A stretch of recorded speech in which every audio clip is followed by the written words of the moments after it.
Živijo, dobrodošli v podcastu Raztezanja, kjer z Gorazdom raztezava najne možgane in se pogovarjava o izboljšanju izkušnje strank. Danes z Gorazd bi se pogovarjala o izzivih uvedbe AI v podjetje. Zdaj, deloma tudi, kaj že samo z uporabo ChatGPT-ja v podjetju, to sva že parkrat govorila, predvsem pa to, kako zdaj upeljati AI bolj resno kot neke agente, ki jih imamo v podjetju, kakšni so tukaj izzivi, predvsem naletimo na ta, recimo malo na pravno področje, na obdelavo osebnih podatkov, na dostop do podatkov, take stvari. Ok, se pravi, izhajava malo iz tega, da ko se srečujemo z naročniki ali pa potencialnimi naročniki, pridemo do nekaj vprašanj, ki niso samo, kako mi bo to koristilo v podjetju, ampak so konkretna vprašanja na temo, kaj bo zdaj s mojimi osebnimi podatki, ki jih hranimo, kako lahko to obdeluje, kaj gre v LLM, kaj ne gre v LLM. Se pravi, mečkam bova ta del probala danes odgovoriti za vse, kaj verjetno so to vprašanja, ki zanimajo več poslušalcev, ne samo tisto, kjer smo pač mi v stiku z njimi. Najverjetneje. Nekako so jih probala organizirati, pa dajva začeti torej čist najbolj široko. Torej, kako je z obdelavo osebnih podatkov v kontekstu large language modelov, torej kakšne so tle omejitve, tveganja, glede na, rečemo, skladno zakonodajo, kar se tiče GDPR-a, AI Act. Ja, zdaj klasično GDPR norme oziroma pravilniki ali pa členi, ki govorijo o uporabi osebnih podatkov, se pač tukaj tudi uporabljajo pri AI-ju na način, kot če bi uporabljal to recimo tudi drugi. Ampak zdaj, kar bi v bistvu se pravi, ne smeš porabljati več osebnih podatkov, kot je potrebno za neko obdelavo, za reševanje nečesa, se pravi, pravne podlage so tudi enake, ne? Ali imaš neko soglasje, ali to obdeluješ kot pogodbeni obdelovalec, ali gre to za legitimni interes. Vse te zadeve so klasično urejene, pač z GDPR-om. In zdaj, če se malo dotakneva LLM-a, se pravi, da ti pošiljaš podatke v obdelavo LLM-a, se pravi, nekdo tretji bo obdeloval te stvari, v tem primeru LLM. Zdaj te je ta disclaimer, da mi dva nisva pravnika, pa bova to tako laično razložila, čim bolj pokmečk, da se razumejo stvari. Tako je cilj, da nekako govoriva, kaj so omejitve, na kaj treba paziti, pa treba pa sploh to, kar se pravni stvari tiče, potrditi tako, z ustrezno osebo. S pravnimi akti, ki jih imate pri sebi, ne vem, z DPO-ji, ki imate in tako naprej. Ampak če zdaj se vrnem nazaj, ko zdaj te osebne podatke želimo uporabiti v LLM-u, imamo pač možnost, da te podatke uporabimo anonimizirane ali pa pseudonimizirane. V tem primeru jih lahko pač uporabljamo malo bolj splošno, ne? Zdaj, ko pa bi želel res konkretno odgovarjati za eno stranko, ne pa dati ta kontekst, moraš pa pač upoštevati vse to odprej, kar sva rekla, se pravi, ali imaš za to neko soglasje, imaš neko podlago in mislim, da se bova pol tudi kasneje malo dotaknila, ne? Kaj pomenijo uporabiti podatke od te stranke dotične v tem sessionu pogovora, ne? Da s tem ne bi se lahko kdo identificiral kot druga stranka in tako tega se še mečkam dotaknila. Tako da tukaj je res treba biti, rečva, zelo skrben, glede tega, kako te stvari uporabljaš. In jaz mislim, da pač se je že izoblikovala neka praksa. Tudi mi, da so pač v preteklosti govorila recimo pri tiketih, kjer stranke sprašujejo recimo o supportu, želiš kategorizirati te tikete in vedeti, kje recimo osebne podatke rabiš, da boš rešil, kje jih ne rabiš. In seveda tam, kjer jih ne rabiš, je to bistveno lažje, manj omejitev za uporabo LLM-a, kjer pa jih rabiš, pa so različne neki procesi, ki jih v podjetju določaš, ali pa pravilniki, pa rečeš, mi bomo to reševali, mi tega sploh ne bomo, reševali za jajem. Tako da to so recimo neke stvari, malo se jih bo še dotaknila. Zdaj, če greva čisto ta AI Act, pa zelo tako posplošeno, zdaj to prihaja, se bo pač to uporabljalo. Zdaj AI Act govori o načelih transparentnosti, Zdaj, transparentnost to pomeni, da stranka mora na eni strani imeti vedno opcijo opt-outa iz pogovora se pravi z neko AI rešitvijo, se pravi, da ve, da lahko zahteva pogovor s človekom.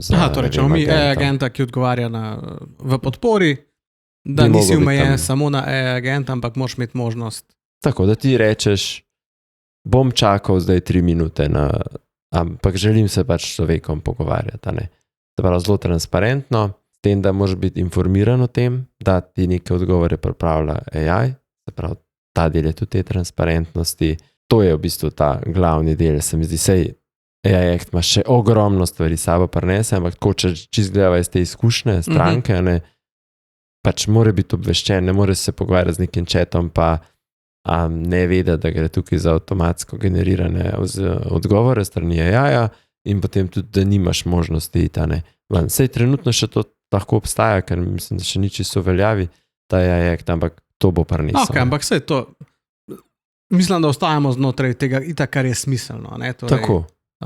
To, mislim, pač vse mi že vidimo pri naših kajsih, da če ljudem daš odgovor, pa napišeš, to je avtomatsko generirano sporočilo, če želite še kaj, ne vem, se obrnite, ne vem, odgovorite, kakorkoli pa bo živi agent prevzel pač vaš tiket, je to zelo dobro sprejeti, če zdaj same ocene spremljamo CSAT in podobno, tako da to, kar si rekel, to je pač dobra praksa, ne? Tako da to je recimo nekaj iz tega vidika. No. Ja. Zdaj ne bi šel pa točno, kjer členi zdaj zapadajo to, kar se mi zdi, da to pa... Ok, ne se, tle se mi zdi, da prej si malo menil, ne, ok, lahko anonimiziraš stvari in potem, ok, konkretnih osebnih podatkov potem nisi poslal v large language model, še vedno si ti obdelavo osebnih podatkov naredil, zaradi tega, ker si naredil dostop do teh podatkov, samo mogoče ni, ne vem, OpenAI podobdelovalc teh podatkov v tem smislu, ne. Zdaj mogoče velikrat je vprašanje, ok, kaj pa pomeni anonimizacija oziroma kako se to naredi, ne? Ker ni najbolj enostavna. Torej, ni problem mogoče anonimizirati tam, kjer mi neke sistemske podatke prepeljamo zraven. Ne? Tam lahko potem rečemo, če rečem čisto plastično, ko boš pripravljal mail, mi ustavi placeholderje tam, kjer bom jaz vnesel noter podatke o imenu, priimku, naslovu, telefonski številki prejemnika tega maila, pa bom jaz pol to naknadno noter dal. Ne? Bolj je izziv, ko nekdo pošle torej, freeform tekst ali pa tekst, ki ga je pač sam napisal, ki reče, živijo, jaz sem Andrej, tole je moja številka moje kreditne kartice, živim na tem naslovu, to je moja telefonska številka, dajte mi spremeniti PIN ali pa različna vprašanja prihajajo tudi taka, ki niso zares možno odgovoriti, ne. Tam pa je treba, torej, tam pa zdaj, če nimamo nekega procesa postavljenega, ne bomo tega anonimizirali, bi ta del avtomatsko poslali v model, ne. Torej, kar se pa tukaj uporablja, je pa torej, neke poenostavljene lokalne modele lahko uporabimo za obdelavo teh prostih tekstov, ki prepoznajo osebne podatke v njih. Zdaj, tukaj imamo izziv, torej, ali pa druga možnost, če nočeš imeti torej, nekega ponudnika large language modelov kot podobdelovalca, da vse skupaj poganjaš lokalno. Ne? Torej, imamo modele, ki jih lahko poganjamo na lastni infrastrukturi. Ne? Zdaj, največji med njimi so Llama, torej Odmete, Mistral, Grok, DeepSeek, vsi imajo malo svoje izzive, se mi zdi. No? Torej, DeepSeek recimo je zelo visoko na lestvicah, kjer je primerjan z drugimi modeli, je pa dejstvo pač, da je model narejen razvit na Kitajskem. Vse je open source, ampak pri večjih korporacijah, pri takih, kjer je izziv karkoli v cloudu procesirati, je ponavadi izziv tudi vzeti open source kitajski software, če temu tako rečem. Ne? Ja, se zdaj je upravičeno ali ne, to je pa neka filozofska debata. Tako, pa tudi pol stvar nekih osebnih odločitev, mogoče pa nekdo sprejme pač in to naredi. Torej, ni nujno, smo pa, a ne, v pogovorih sploh s kakšnimi večjimi podjetji smo dobili informacijo, da to pač ni sprejemljivo za njih. Ne. Zdaj, Mistral je super zgodba, je evropski projekt, evropski LLM, ampak nekako, kar se tiče slovenščine, res mu res ne gre. Pa imamo še Llamo, ki je tudi zelo visoko rangirana. Tudi je slovenščino, tako neke stvari, ki si jih recimo z OpenAI-om upamo delati, si jih na Llami ne bi upali početi. Kar pa je, torej Llamo bi pa definitivno lahko uporabljali kot ta mali model, ki naredi anonimizacijo. Torej, ki bo rekel tiste, ki živijo, moje ime je Andrej Brgant, da bo rekel živijo, pa vstavil ime, priimek, zaradi tega, ko bomo pol ta podatek v LLM poslali, bo tudi vedel, te podatke imam na voljo in jih bo uporabil v odgovoru. Jaz bom pa potem, ko jih vrnem, pa nazaj naredim mapiranje in ustavim osebne podatke noter.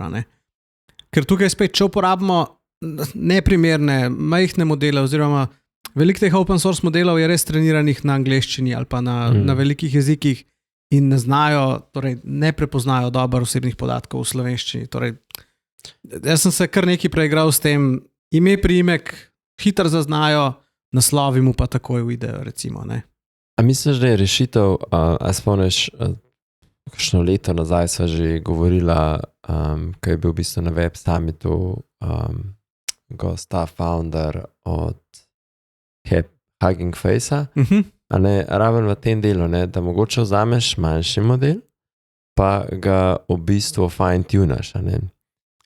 A veš, da bi recimo, tak primer je recimo ti imaš 100,000 nekih tiketov, kjer lahko ročno določaš, kaj so osebni podatki in tako, kot si rekel, so zelo napiše naslov, res ime in priimek. In da bi ta del zgradil per sebi in bi rekel, če ti je to res pomembno in si res ta nivo organizacije, to sem hotel reči. Če ti je to tako pomembno, ker to je pa za sabo potegne neko investicijo. Tako. Mislim, zdaj mogoče bi lahko tudi za OpenAI-om na osnovi nekih primerov tiketov zgeneriral 100,000 tiketov, ki imajo. Tako, nek filter, pre-filter bi rekli. Tako, ali pa pač imaš nekaj zgeneriran, kar je pol osnova za trening naprej.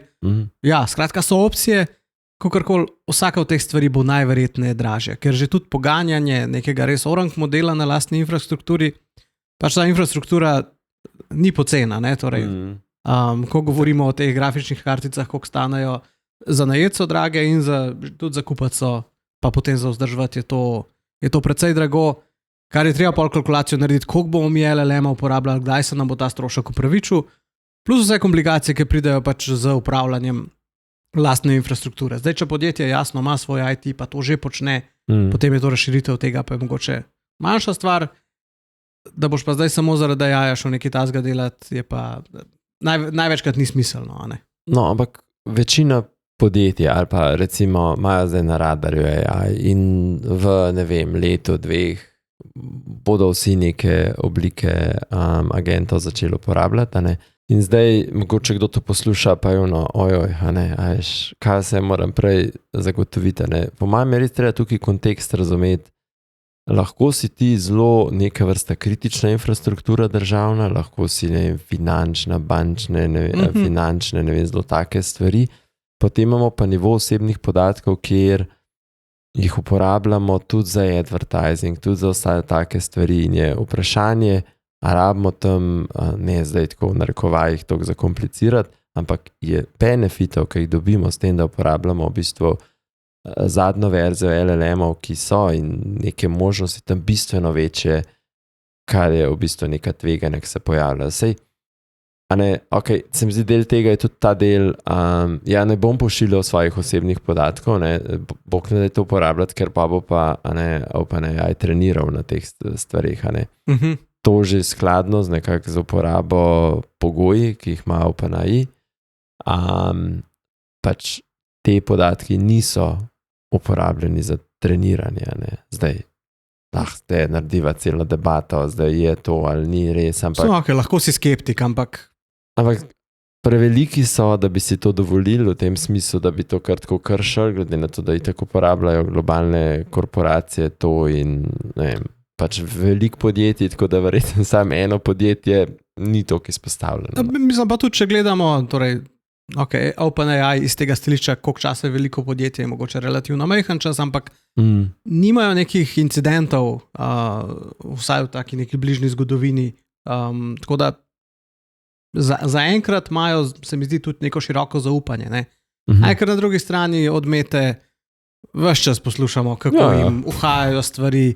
Na zadnje je bil ravno ta, torej če uporabljaš v sklopu Mete Lamo, da se veliko uporabnikom zgodi, da nehote šerajo svoj pogovor na torej nek ta Lama board, ne vem kako se imenuje, nek activity feed, ki je pol javen. Torej tam lahko se prijaviš gor, bereš, kako ljudje sprašujejo o kurih očesih na podplatih, do tega, kako prikriti finančno prevaro, a sem jaz odgovoren, če so moji otroci nekaj naredila, moram to povedati policiji. In take grozne stvari, v enem članku sem bral, kjer je pa novinarka par teh ljudi vprašala, ker tam lahko klikneš na njihov profil in prideš na njihov Facebook profil.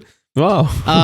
Večina ji ni odgovorila, no. En je pa odgovoril, ki sicer ni nič tasga kritičen, ga tam spraševal, je odgovoril, ja, da se ni zavedal, da s tem, ko je share pritisnil, da je to javno šeral, torej, da je želel ta link šerati svoji ženi ali pa nekaj podobnega. Ne.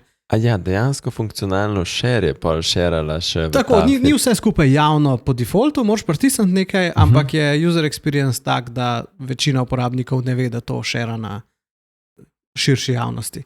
Zdaj se sprašujem, če GPT šeraš, a pa tudi objaviš nekaj? Ne, saj veš, Meta pač.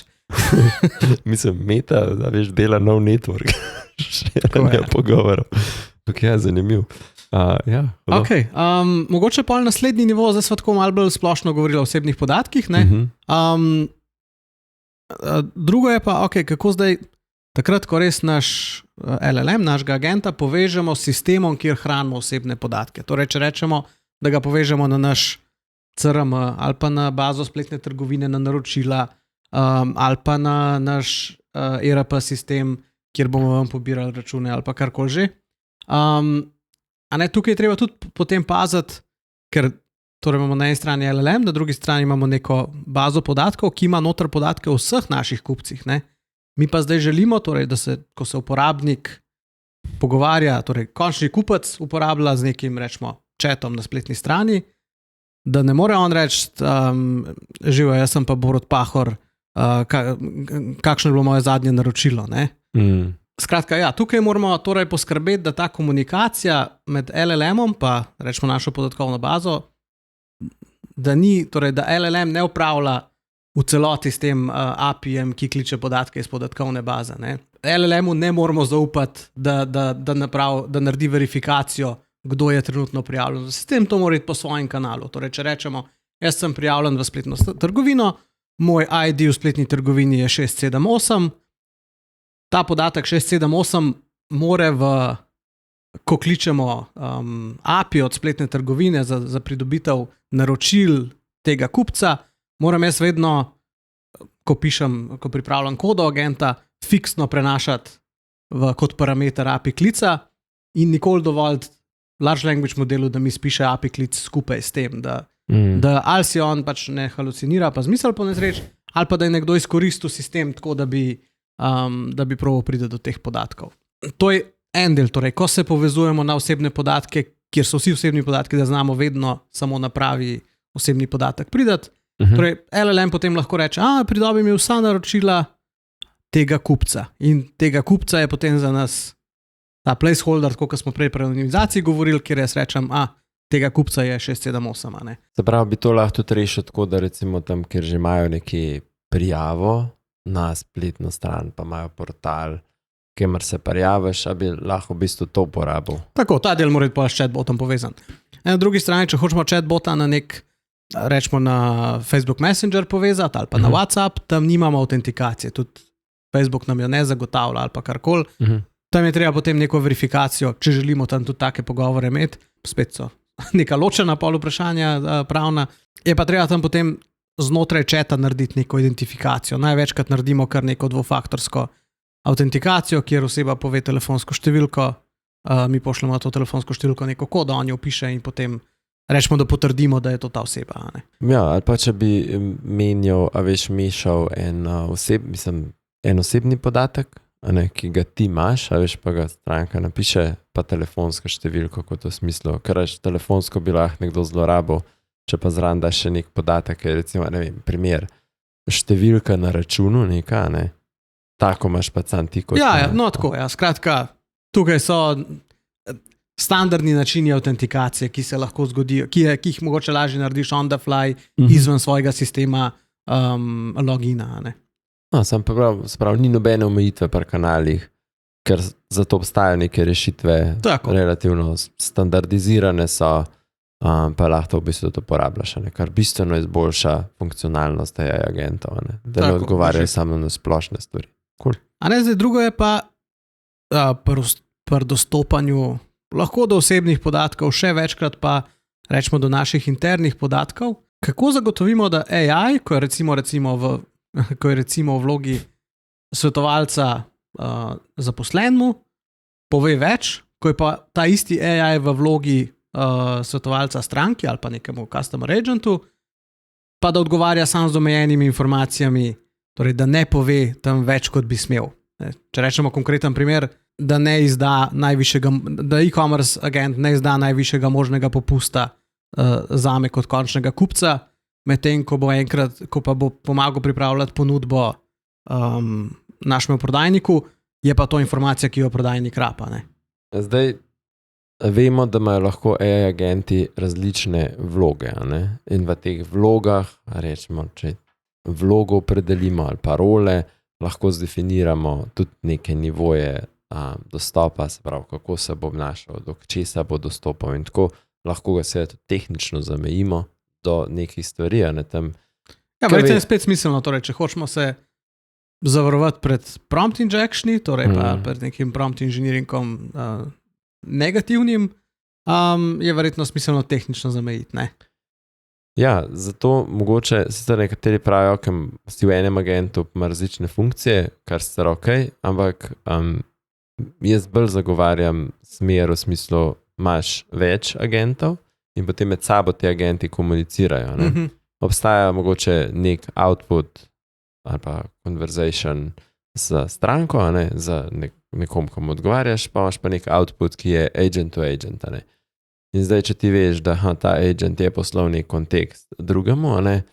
Tem, da mogoče tako si rekel, a ne, ko bo agent v klicnem centru gledal neke stvari, pa a ne, on ima bistveno več odprtih stvari in bo lahko več stvari delal, a ne, vkolikor bi pa lahko tudi mogoče ta customer, a ne, agent, tudi prenesel ali pa dobil še več nekih stvari, ko bi se recimo autenticiraš, to se pregovorila, ti dobivaš neke stvari, imaš sam neko pogled, pa se pa autenticiraš, prijaviš s tem, si v bistvu prejšen kontekst, plus zdaj, kar si se autenticiral, pošleš drugemu agentu, ki bo pač pripravljal naprej odgovore. Sej stranka ne bo nič videla, da se je kaj dosti spremenil, ampak ti si pa dosti tehnično zamejil, med sabo si ločil sisteme, tako da bi jih v različne sobe postavil. Tako je, tehnično je prepreka narejena. Ja, ja, ker vemo, da pač imaš kreativne ljudi, ki sploh je ogromen tudi vibe codinga, pa tega, so ljudje, ki bi lahko izrabili neko ranljivost ali pa bi bili zelo potrpežljivi v tem, da bi probali dobiti neke stvari. In to hočeš zamejiti. No. Tako da se mi zdi pa... Se tudi zelo pogosto se to zgodi, no, da ko naredimo recimo agenta kot internega sodelavca, prodajni ekipi ali pa ekipi za podporo, pač potem ne moramo tega izga agenta največkrat krdati na front-end in izga uporabiti. Največkrat moramo vsaj neko variacijo tega narediti, torej vsaj nek osnovni prompt mora biti drugačen. Mogoče za interno vsem želimo malo, ne vem, ali širše, ali pa celo malo ožje odgovore, torej bolj to the point stvari, ali pa da odgovarja v točkah, zaradi tega, ker je pa z več linki, ker mogoče prodajalec rab take informacije, medtem, ker končni kupec mogoče rab mečkam več besedila, če tako rečem. Ne? Bolj pogovorno je. Tako da v vsakem primeru ne gre tako, da zdaj naredimo enega agenta, ki bo počel kar vse. Ali pa ki bo primeren za vsako vlogo. Že znotraj podjetja do tukaj treba omejevati. Torej, če rečemo, ne vem, da imamo agenta za podporo v oddelku podpore strank. Najverjetneje ne želimo, da ne vem, o statistiki, da jaz lahko pogledam statistiko mojega sodelavca. Mogoče imamo te podatke, mogoče jih nimamo, sploh če zraven še AI agent daje neka mnenja, če tako rečem, priporočila. A ne, ni prav, da reče, Gorazd se mora pa še o tej temi malo bolj izobraziti.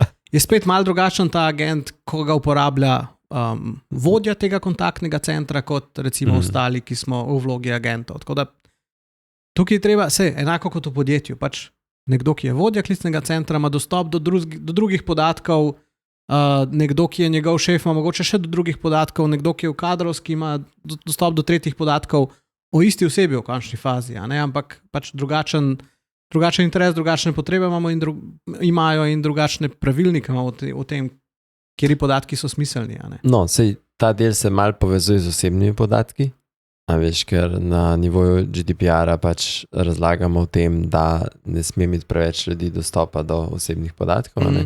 In zdaj, če bi ljudje imeli dostop do agenta, ki ima dostop do osebnih podatkov, ne? Klasično moš tudi to zamejevati, ne? Tako da tukaj kar dosti nekih stvari bi pa rekel, da je ena stvar, ki jo pa lahko vsem tudi uvedeš v tem delu, so pa tudi tako, dostopi, ne? Autentikacija tudi do agentov, se pravi, da ko se ti kot agent dostopaš, se pravi, tudi varnost na tem delu mora biti, ne? Ker ne bi želel, da pa pač kar en se parjav podporo, pa tam gleda neke stvari, ne? Pač to želiš.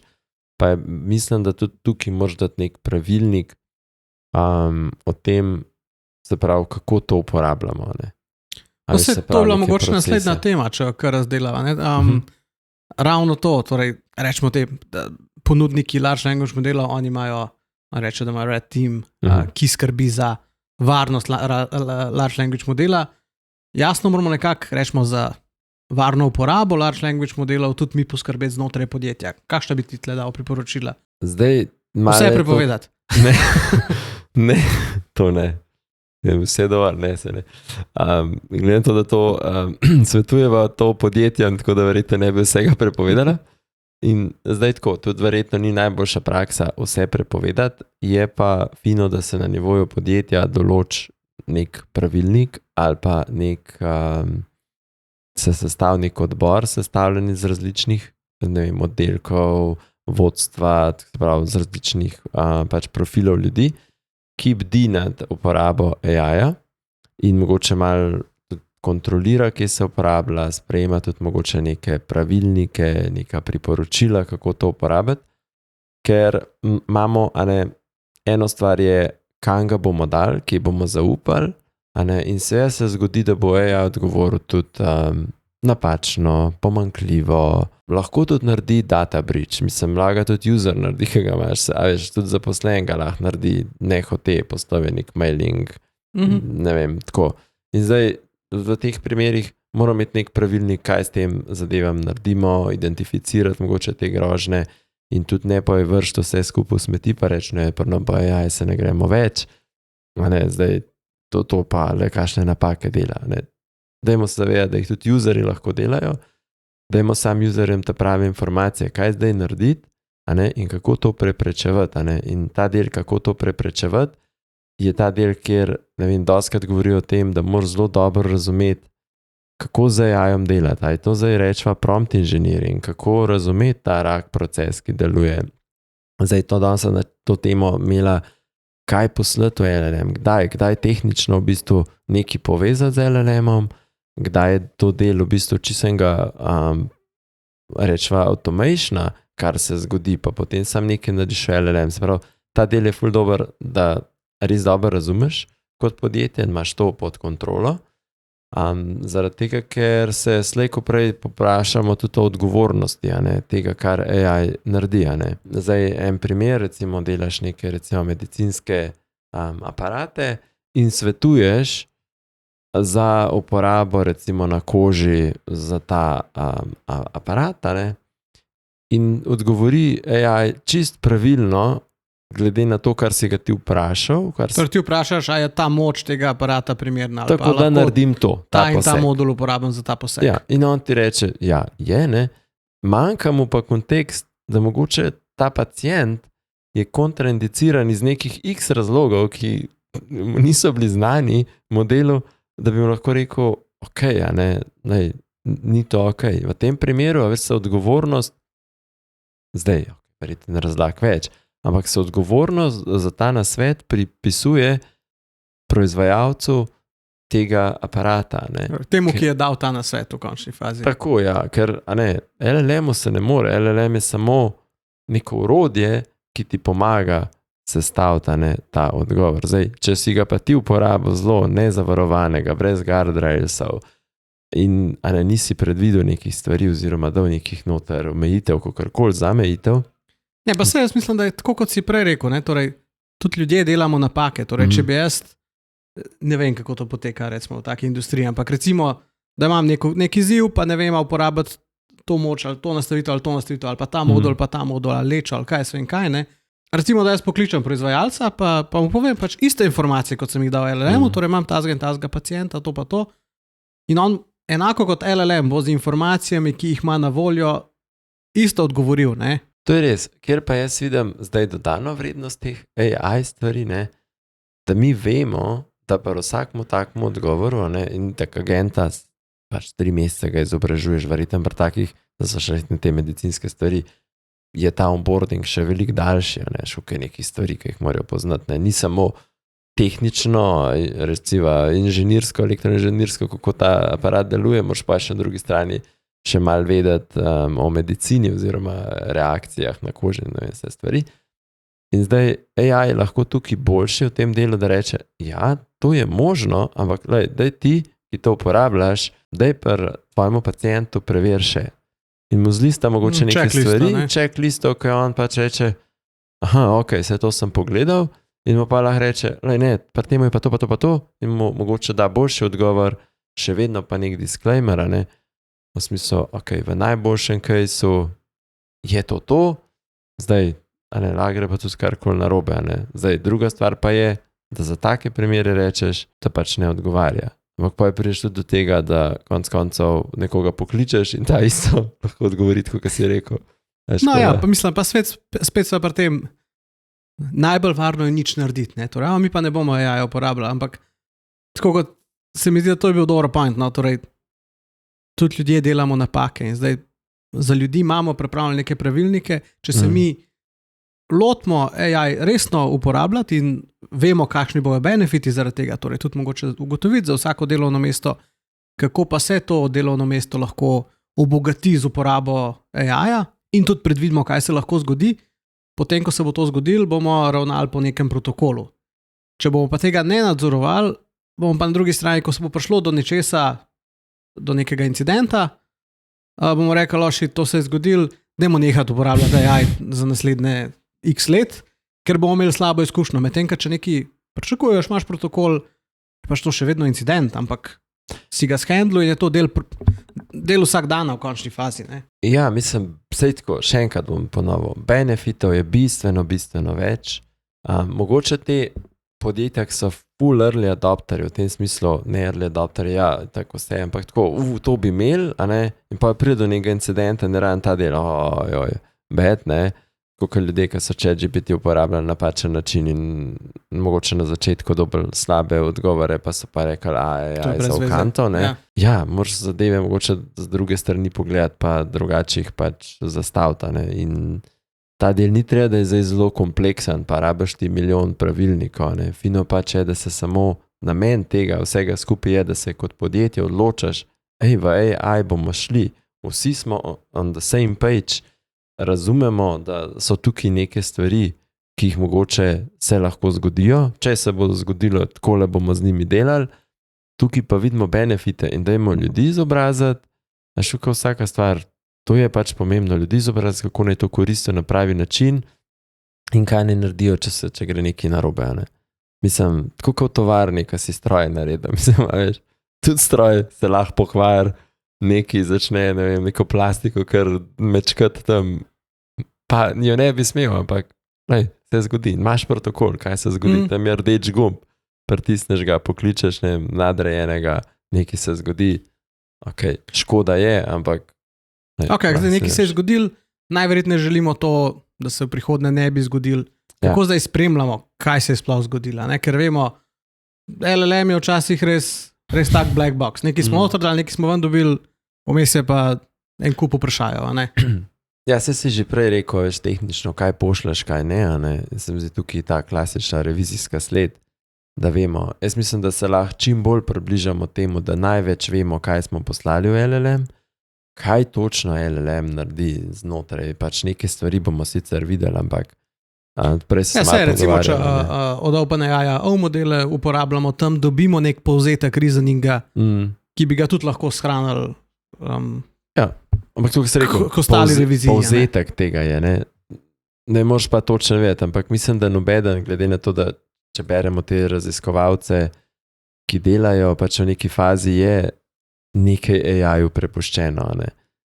ni čisto vse tako, Ne, sigurno. da boš razumel. Ne? Jaz mislim sam, da moramo, verjetno je pomembno to, da mi večina kompleksnejših, rečemo nekih agentih,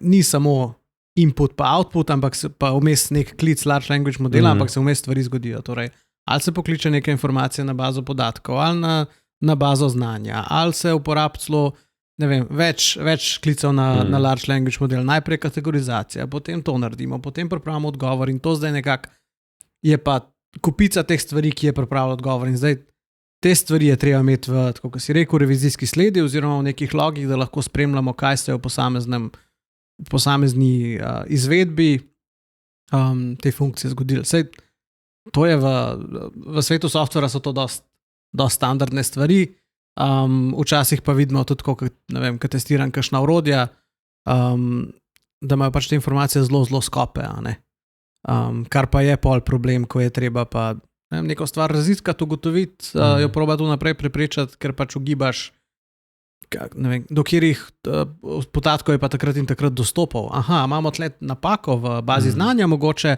ali je šlo za halucinacijo. Ker včasih so te baze znanja res ogromne.